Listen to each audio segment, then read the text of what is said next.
नमस्कार, आदाब।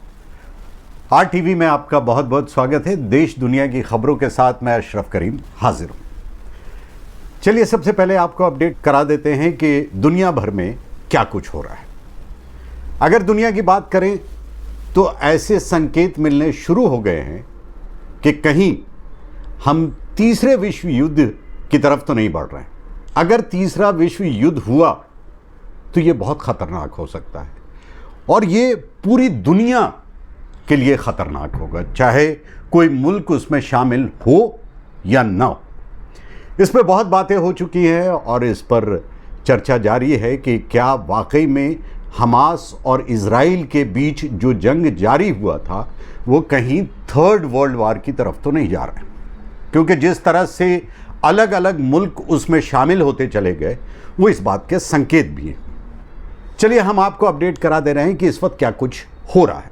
और सबसे पहले तो आपको बता दें कि हिजबुल्लाह के चीफ मारे गए थे, जिन्हें इजराइल ने लबनान में मौत के घाट उतार दिया। उसके बाद कोई चीफ नहीं था हिजबुल्लाह का, लेकिन हिजबुल्लाह जंग के मैदान में टिका था और अभी भी टिका है पूरी ताकत के साथ। नईम कासिम साहब को हिजबुल्लाह का नया चीफ बनाया गया है। नईम कासिम साहब वो हैं जो शुरुआती दौर से ही हिजबुल्लाह से जुड़े हुए हैं, काफ़ी पढ़े लिखे इंसान हैं। उन्होंने हिजबुल्लाह पे किताब भी लिखी, आप चाहें तो वो किताब तलाश के पढ़ भी सकते हैं। तो यानी अब हिजबुल्लाह का चीफ आ चुका है, नईम कासिम साहब बन चुके। दूसरी जो अपडेट है वो जेरूसलम पोस्ट के हवाले से है और वो खबर ये है कि हो सकता है कि हिजबुल्लाह और इजराइल के बीच जो जंग जारी है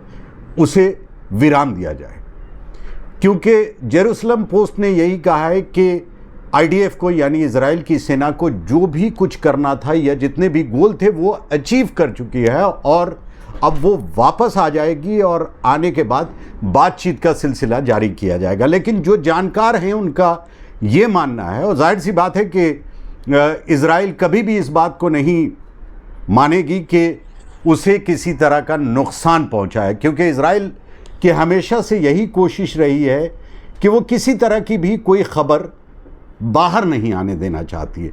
इसलिए बहुत छन छन के ख़बरें बाहर आती हैं और जो ख़बरें छन के बाहर आती हैं वो हम आप तक पहुंचाने की कोशिश करते हैं।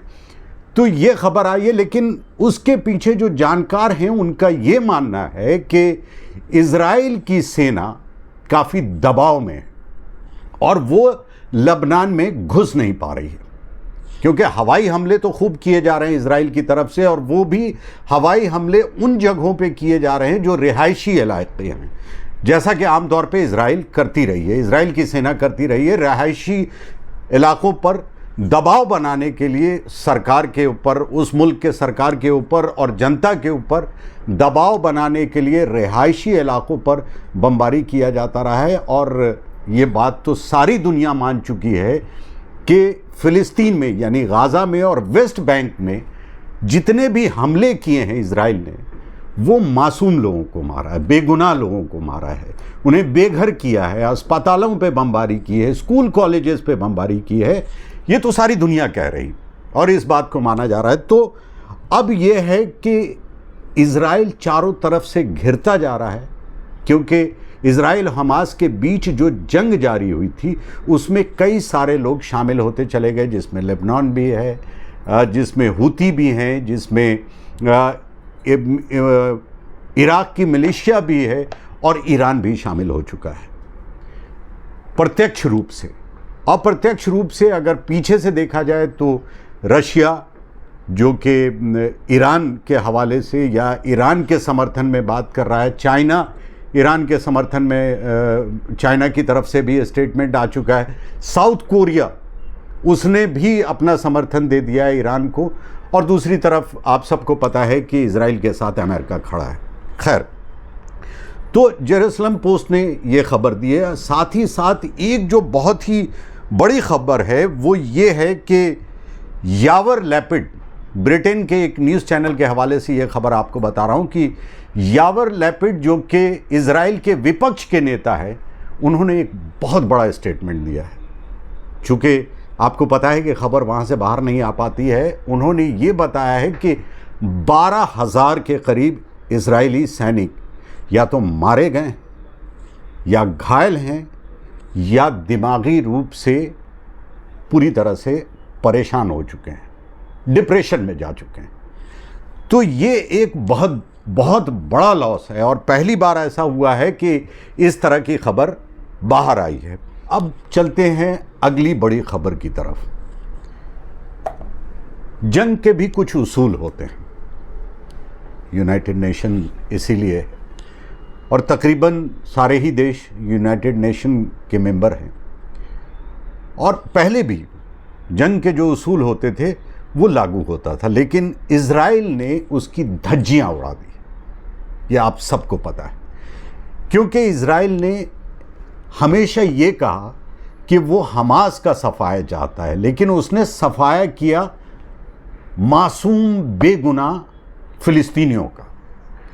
उसकी मंशा क्या है ये आप लोगों को अब तो पता चल गया होगा। शुरुआती दौर में तो यही लग रहा था कि उसकी मंशा सिर्फ बदला लेने की है, जिस तरह से हमास ने हमला किया और कुछ लोगों को अगवा बना लिया। लेकिन अब ये बात साफ हो गई है कि इजराइल एक्सपेंड करना चाहता है, फैलना चाहता है, यानी गाज़ा और वेस्ट बैंक को भी मिलाना चाहता है और वो ये चाहता है कि समतल मैदान बन जाए गाज़ा और वेस्ट बैंक, और वहाँ के लोग अपने देश को छोड़ के बाहर चले जाए। मदद तक नहीं पहुँच पा रही है, वहाँ लोग भूखे प्यासे हैं। यानी होलोकास्ट जिसकी बात करते हैं, जो यहूदियों से इजराइलियों से जोड़ के जिसकी बात की जाती है, वो हमेशा से गलत था, गलत है और गलत रहेगा। लेकिन कहीं ऐसा तो नहीं कि इजराइल उसी राह पर चल पड़ा है, वही सब कुछ कर रहा है, क्योंकि उस वक्त भी मासूम बेगुनाह लोग मारे गए थे। इजराइल ऐसा तो नहीं कि वही कर रहा है, मासूम बेगुनाह लोगों को मार रहा है। खैर, उनकी मदद के लिए जो UNRWA था उस पर बैन लगा दिया गया है। इजराइल की संसद में कानून पारित किया गया और उस कानून के तहत इजराइल में तो पूरी तरह से बैन कर दिया गया है, लेकिन गाज़ा और वेस्ट बैंक में जिस तरह से वो लोग काम करते थे उन पर भी पाबंदियां आयद कर दी गई, उन पर भी पाबंदियां लगा दी गई। यानी अब उनको काम करने का मौका नहीं मिलेगा। लेकिन UN की जो मीटिंग थी, यूनाइटेड नेशन की जो मीटिंग हुई है कल परसों में, उस मीटिंग में सारे ही कंट्रीज ने एक साथ मिलके इजराइल को पूरी तरह से घेर लिया। लेकिन आपको पता है कि जब तक अमेरिका साथ में है तो बहुत मुश्किल है, क्योंकि UN के किसी भी रेजोल्यूशन को इजराइल मानने के लिए तैयार नहीं है और अब तक नहीं मान रहा है। लेबनान के बॉर्डर पे जो UN पीस फोर्स है उस तक पर हमला करके इजराइल ने कई फौजियों को मौत के घाट पहुंचा दिया, शहीद कर दिया, कुछ नहीं हुआ। तो UNRWA ये एक बहुत ही गंभीर चोट है मानवता के नाम पर जिसे इजराइल ने पहुंचाया है। हालांकि मानवता के नाम पर, यानी जिस तरह से जंग के उसूल, जंग के जो कायदे हैं, उसकी धज्जियां इजराइल ने उड़ाई है सारी दुनिया में। भले सरकारें, अमेरिका और ब्रिटेन की सरकार साथ है इजराइल के, लेकिन वहां की आवाम सड़कों पे उतरी मानवता के आधार पर और उसने इजराइल का विरोध किया। आप आए दिन ये खबर आप तक पहुंच रही होगी। तो ये सारी अपडेट्स हैं जो ये संकेत देती हैं इस बात का कि कहीं हम थर्ड वर्ल्ड वॉर की तरफ तो नहीं बढ़ रहे। अगर ऐसा हुआ तो बहुत बुरा होगा। अगर ये युद्ध बड़ा हुआ तो खाड़ी देश तो इसमें पूरी तरह से इन्वॉल्व हो गई, आज की तारीख में भी इन्वॉल्व है, लेकिन उनमें भी बंटवारा है।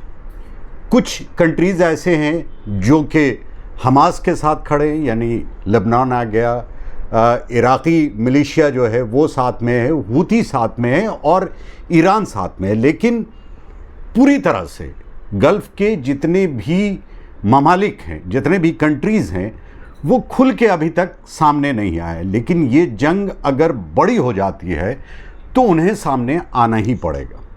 अभी जो लेटेस्ट डेवलपमेंट है वो ये है कि सऊदी अरबिया के ऐसे किंगडम ऑफ सऊदी अरबिया किसी हद तक कहा जा सकता है कि वो इज़राइल के साथ था अमेरिका के इन्फ्लुएंस की वजह से।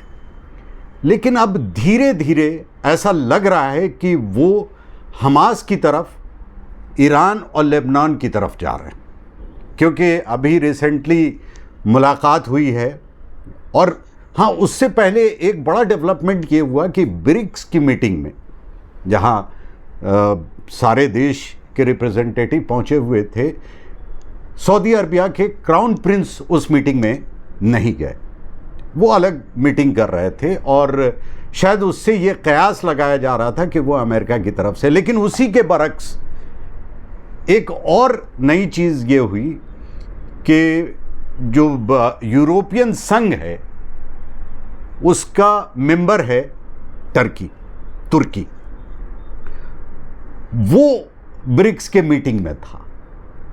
अब इससे अंदाज़ा लगाया जा रहा है, कयास आराई की जा रही है, बल्कि ये अर्दोगन जो वहाँ के प्राइम मिनिस्टर हैं, वो शुरुआती दौर में तो उन्हें लग रहा था कि ये मामूली सा टसल है और ख़त्म हो जाएगा। लेकिन जैसे जैसे ये जंग बढ़ती चली गई और ये काफ़ी बड़ा हो गया, तो अर्दोगन ने भी स्टैंड लेना शुरू किया। नाटो का मेंबर होने के बावजूद उन्होंने इज़राइल के ख़िलाफ़ खूब सारे स्टेटमेंट्स दिए और उनके साथ रिश्ता, यानी जो कारोबारी रिश्ता है, उसे भी न सिर्फ लिमिटेड किया शुरुआती दौर में, अब पूरी तरह से ख़त्म कर लिया और ब्रिक्स के मीटिंग में गए हैं। तो इससे ये अंदाज़ा लगाया जा सकता है या लगाया जा रहा है कि अब पूरी तरह से टर्की हमास, ईरान, हिजबुल्लाह के समर्थन में खड़ा है। वहीं बाकी जो गल्फ़ कंट्रीज़ हैं वो धीरे धीरे इज़राइल से हट के हमास और ईरान की तरफ उनका रुख, यानी उनका झुकाव जो है वो उस तरफ देखने को मिल रहा है। क्योंकि अभी ईरान के जो विदेश मंत्री हैं वो सऊदी अरबिया कैसे गए थे और वहाँ उनकी मीटिंग हुई है। और मीटिंग के बाद, क्योंकि इस बीच में हिजबुल्लाह के साथ, यानी लेबनान के साथ जो जंग जारी है, उसमें आईडीएफ की सेना लेबनान में घुस नहीं पाई है, अभी तक घुसने की कोशिश कर रही थी, घुस नहीं पाई। वहीं दूसरी तरफ ऐसा नहीं है कि गाज़ा या वेस्ट बैंक पे जिस तरह का हमला हो रहा था उसे इजराइल ने बंद कर दिया, उसे और तेज़ कर दिया। तो बड़ी संख्या में लोग मारे जा रहे हैं और एक जुल्म ज़्यादती तो ये हुई कि रिलीफ पहुंच नहीं रहा था और अब तो कानूनी तौर पे भी पाबंदी लगा दी गई है। और इस पे हालांकि अमेरिका चाहे कितनी भी सख्त बयानात दे दे, लेकिन वो साथ तो इजराइल के ही। अमेरिका ने भी आपत्ति जताई है कि UNRW पर जो इजराइल ने प्रतिबंध लगाया है वो नहीं लगाया जाना चाहिए, क्योंकि अमेरिका ने ही उसे बनवाया था। तो एक तरफ तो अमेरिका साथ दे रहा है इजराइल का, और इजराइल के दिए हुए हथियार से ही हमला किया जा रहा है। और वहीं दूसरी तरफ जो रिलीफ के लिए जो ऑर्गेनाइजेशन काम कर रही है, उसके समर्थन में भी अमेरिका सामने आ रहा है, या कम से कम बात तो ज़रूर अमेरिका की तरफ से किया जा रहा है उसके समर्थन में। ये अजीब सी बात है, शायद आमतौर पर लोगों को डाइजेस्ट नहीं हो पा रहा है। लेकिन एक अच्छी खबर कह सकते हैं ईरान के लिए, हमास के लिए, लेबनान के लिए, हिजबुल्लाह के लिए, कि सऊदी अरबिया, क्योंकि पूरे मिडिल ईस्ट में जो सबसे ताकतवर, थोड़ी बहुत ताकत रखने वाला मुल्क KSA ही है, यानी किंगडम ऑफ सऊदी अरबिया है, जो पूरी तरह से दिख रहा था कि इज़राइल की तरफ है। अब उसने अपना रुख बदला है और स्टेटमेंट भी आने शुरू हो गए हैं। तो ऐसा लग रहा है कि इज़राइल पूरी तरह से मिडिल ईस्ट में भी अलग थलग पड़ता जा रहा है। क्योंकि यूनाइटेड नेशन की जो मीटिंग हुई उसमें तो वो अलग थलग पढ़ ही रहा था, लेकिन वो दो मुल्क उसके साथ तब भी खड़े थे, अब भी खड़े हैं और ऐसा लगता है कि आने वाले दिनों में भी खड़े रहेंगे। Britain and US, United states of America, वो अब भी इजराइल के साथ हैं, लेकिन बाकी सारे मुल्क एक साथ मुखालफत में आ चुके हैं। वो सारे मुल्क भी जो नाटो के मेंबर हैं, जो इजराइल का शुरुआती दौर में समर्थन भी कर रहे थे, अब वो भी उससे अलग होते जा रहे हैं। हो सकता है कि आने वाले दिनों में इजराइल दुनिया भर में अलग थलग पड़ जाए और जिस तरह की बात की जा रही है टू नेशन थ्योरी की, जो 1948 में 1948 में बनाया गया था फ़िलिस्तीन और इजराइल का, शायद हो सकता है कि आने वाले दिनों में उस पर अमल किया जाए जिस तरह के माहौल बन रहे हैं, और नहीं तो मुमकिन है कि ये विश्व युद्ध की तरफ चला जाए। हम तो यही चाहते हैं कि किसी तरह भी विश्व युद्ध ना हो, यानी थर्ड वर्ल्ड वॉर ना हो, क्योंकि अगर ऐसा हुआ तो दुनिया भर का बहुत बड़ा नुकसान हो सकता है, जानी माली नुकसान होगा। क्योंकि पहले जिस तरह की जंग होती थी वो बड़ा लिमिटेड, रिसोर्सेज भी लिमिटेड थी, जंग का मैदान होता था, वहाँ जंग के जो उसूल हैं उस पर अमल भी किए जाते थे और जंग होती थी। लेकिन अब ऐसे ऐसे ख़तरनाक हथियार हैं कि पूरे के पूरे शहर ही नक्शे से गायब हो जाएं। पूरा का जो छोटी कंट्रीज़ हैं वो तो ख़त्म ही हो जाए, विश्व के नक्शे से ख़त्म हो जाए। ऐसा नहीं होना चाहिए। और पूरी दुनिया ये चाह रही है कि पीस हो जाए और ये जो टू नेशन थ्योरी था, यानी दो मुल्क फ़िलिस्तीन और इजराइल, वो दोनों मुल्क बन जाए और इन दोनों के बीच समझौता हो जाए और पूरी दुनिया तरक्की की तरफ गामज़न हो। ये सोच है लोगों की, लेकिन देखते हैं कि आगे क्या होता है।